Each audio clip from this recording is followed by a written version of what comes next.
day 2 of the Symposium. We had a really excellent first day yesterday, and today the focus shifts to questions of response.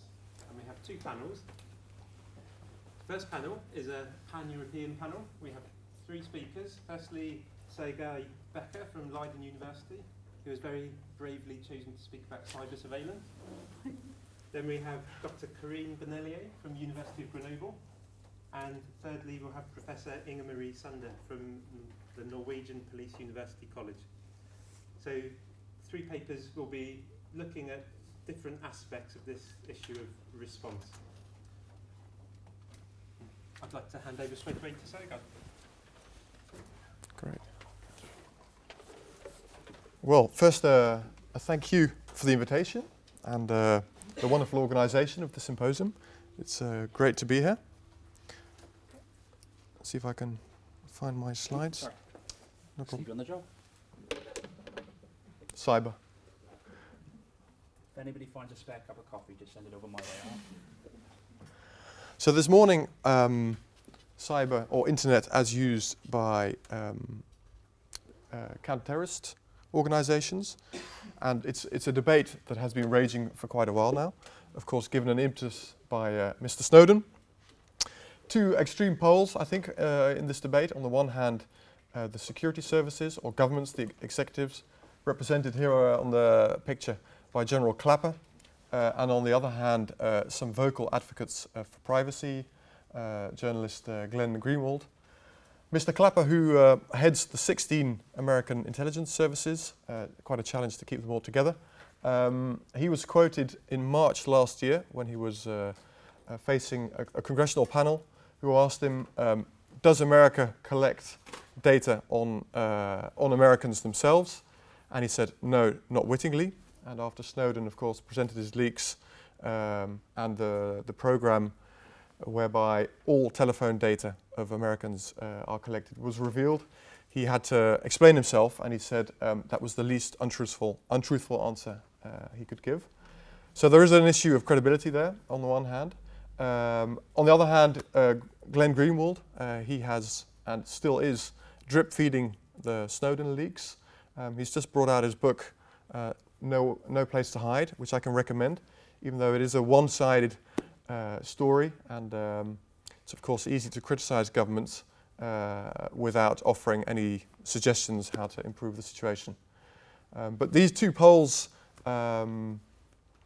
determine the debate, and I don't think it's an equal debate, because on the one hand, governments are either unable or unwilling to correct this image of the surveillance state, while on the other hand, of course, journalists often focus on just revealing secrets, and they don't have the responsibility that the executive have for the security of its citizens. So my aim today is not to give you any new theories, but just to highlight some of the difficulties in the debate, clarify some of the definitions, because it is a complex area, technical in nature, and of course very intelligence focused. So it's something not everyone is well known in, and also just to highlight the dilemmas involved. To place surveillance in a broader perspective, of course we've had a few surveillance states in the past century. And the debate has been going on, of course, the George Orwell novel as well. It's not all about signals, intelligence, and internet surveillance. There is a lot more. Closed circuit television, of course, in the 1980s already started. I think if you take public transport, it will be difficult not to get registered on a camera. Automatic number plate recognition, it's progressing everywhere in Europe. If you drive on a motorway, the chances are that your registration plate is also registered.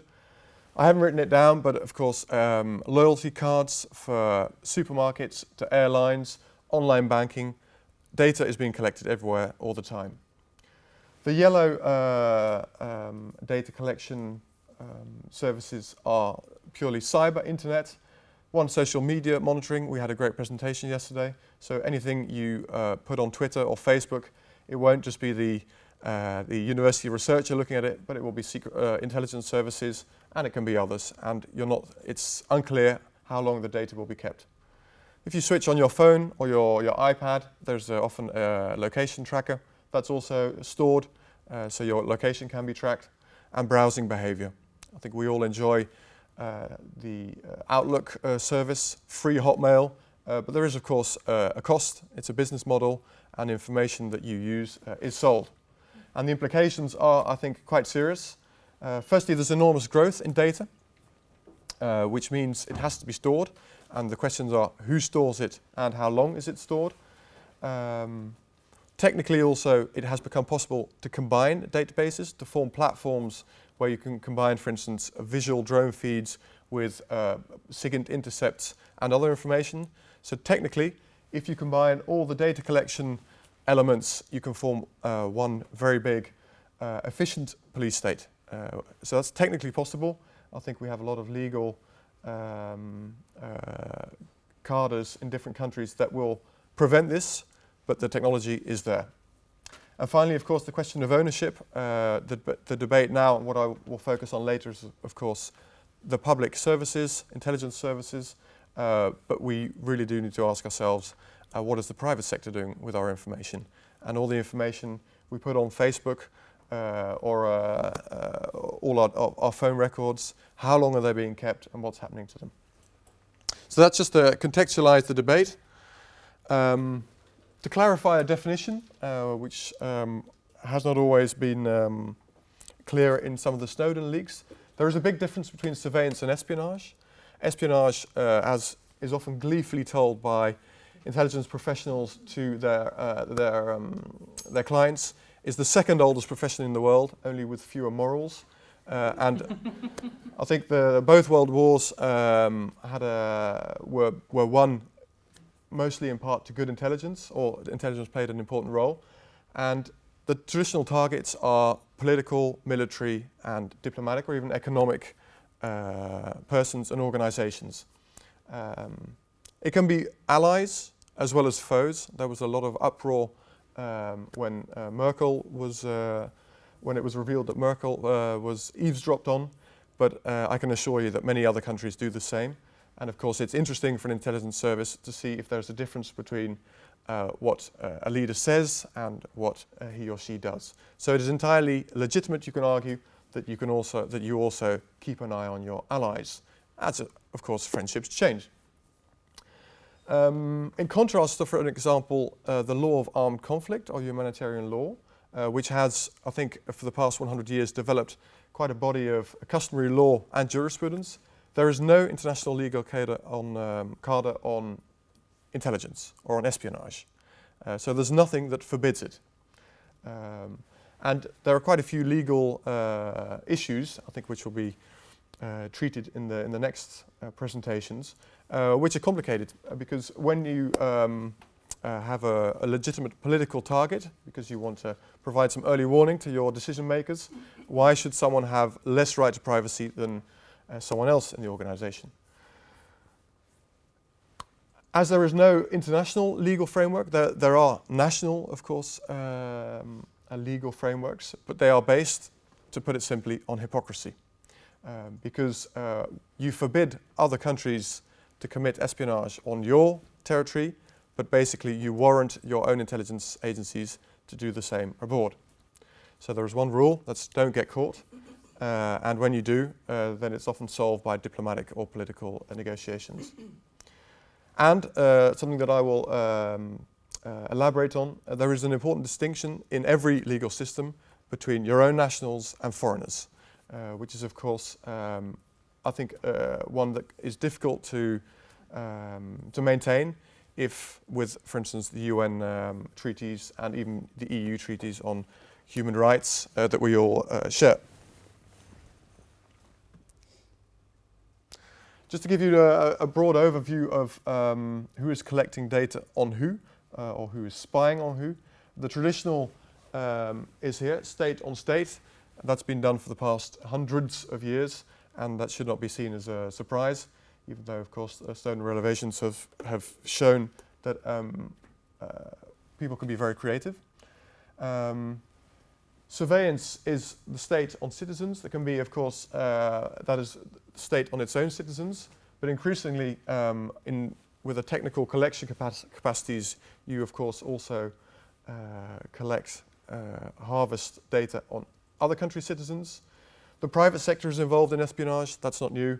Either companies on each other or the state spying on foreign companies to support its national champions. So it's a very broad field, and you need to focus, I think, for at least for the debate that we are holding today, on just the state, on the citizens. But be aware of the private sector also playing an important role. Now to the SIGINT, the signals intelligence aspect. Of course, this started just with the interception of the telegraph, later telephone, and now everything that's done on the internet is seen as part of SIGINT, and it's the SIGINT agencies that are responsible for the interception. There is there are two important categories. One, at home, which is often done by the security services. There is a distinction between a security and an intelligence service. And if there is a suspect, whether it's in a criminal sense or a terrorist suspect, a security agency will write out a warrant, conform its legal procedures, and approach an internet service provider or a telephone provider with a very targeted request, and that provider has an obligation to comply and will deliver just the details for that one person. So it's very targeted, it's not bulk interception, and it's warranted. So it's legal according to that country's system. It gets more complicated when the target is abroad. And as we know, terrorists don't always respect borders and often hatch their plots abroad. If it's a friendly country, then the first approach would be, of course, to contact a friendly intelligence service and then ask them to put a tab on it. But often intelligence services are not friendly, or there is no relationship of trust between them. And an intelligence service cannot go to a foreign telephone provider or internet service provider and ask for a specific detail. So the only recourse is to bulk interception. And for instance, where you have military missions abroad, sometimes also in the cadre of anti-terrorist operations, whether it's Mali or Afghanistan, first, bulk interception will have to be done before you can sift through the data to look for the relevant suspects. So that means bulk interception abroad is current practice for all intelligence services. And they either use satellites to gather the data or tap it from the cables.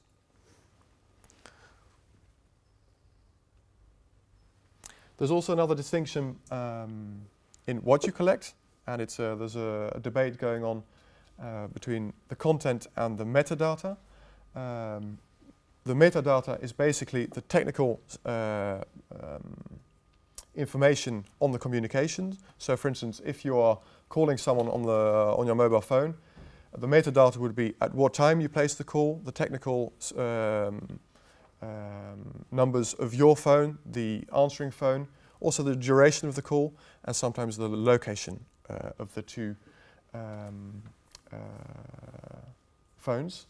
For email, it's the same thing, whereby the content line is also included, so in the metadata. And officially, in many systems, it's not seen as something you need a warrant for to use.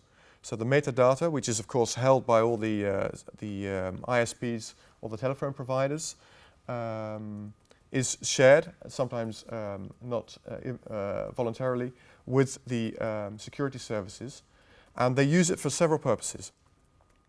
You can use it for a link analysis, just to see who calls who, and then use sort of a hop system whereby you can basically trace who's been calling who. You can also see the pattern of life of a suspect, and although some services argue that it's not really an intrusion of privacy and that they don't need a warrant for it, I think you can argue that you can build up a pretty significant picture of someone's behavior, of someone's life, just by the metadata. For instance, if someone calls someone else at night regularly, and then calls a family planning clinic, and then calls his parents afterwards, then you can infer certain things. And it is something that can have, I think, consequences for the privacy. But on the other hand, it's also something that is very useful for intelligence and security agencies, because it allows you to cross-reference, without looking at the content of calls, who people are in contact with. And for instance, if you have a suspect who you think has plans for a terrorist attack, and you know he has been to location A and B, you can check all the telephone details that have been logged in at one of the pillars, centers, and the other, and then cross-reference, and then you will find that one number or several numbers have been in the same place, and you can identify a new subject. There is a safeguard in the American system, and that is that the metadata is not linked to the subscription details. So the analysts that look at the numbers, who they are in contact with, do not actually have the names of who they are. And I think that's an essential safeguard, and that's one that has been lost also in the reporting on Snowden. Just to give you an indication of how SIGINT can play an important role in finding and tracking terrorists. Of course, there is a difference between ex ante and ex post. Top terrorists, the commanders, whether it's bin Laden or others, are very aware that they are being eavesdropped on. And one of the reasons it took 10 years to find bin Laden is that he never used a phone and he didn't have an internet connection. One of his couriers did, Al-Kuwaiti, but he was very assiduous. He took out his battery of his phone, drove for 1.5 hours from the compound before putting it back in, and then only called other people. And the reason the CIA managed to actually find bin Laden or track him is that one occasion in 2010 he received a call from a friend which he didn't refuse, and it was near to the compound of bin Laden, and that gave the CIA a new lead. But it's not the only thing that contributed to the tracking of bin Laden. And when intelligence agencies or analysts try and build a picture of something, they use different sources, and SIGINT is only one of them. HUMINT, which is human intelligence, is a traditional, it's the classical espionage where you run sources or you run agents, played an important role. Satellite imagery is another one. And it's always a combination of these that builds up the picture that can be essential in counterterrorism. And it is difficult to weigh and to quantify the role of SIGINT in this total. And that's where we come to the next problem, measuring the effectiveness of counterterrorism, measuring the effectiveness of surveillance. Even though there's been a lot of experience now with closed circuit cameras, I think there's still a lot of debate on how effective they are. Do they deter criminality and crime or not? And one of the problems with the Snowden leaks is that the first reaction by the American executive was that it saves lives and that many attacks have been prevented. And research by universities and academia has disproved this. No attacks have been prevented by the program in the past 7 years. But that does not mean it's not useful. And there are several arguments that you need to, I think, consider. Firstly, the deterrence effect. How do you measure events that have not occurred? How do you measure the effectiveness of our nuclear deterrence, for instance? We don't think surveillance, whether it's bulk or targeted, deters or dissuades terrorists, but it does, as I mentioned, disrupt their operations. And as, of course, the bin Laden operations showed, they have reverted to writing letters because they know that they are being followed online. Another argument, inference from past, the fact that it hasn't prevented any attacks up till now does not mean it can't happen in the future. It's Nassim Taleb's black swan, a low probability event with a huge consequence. I think it's something you have to take care of or be aware of.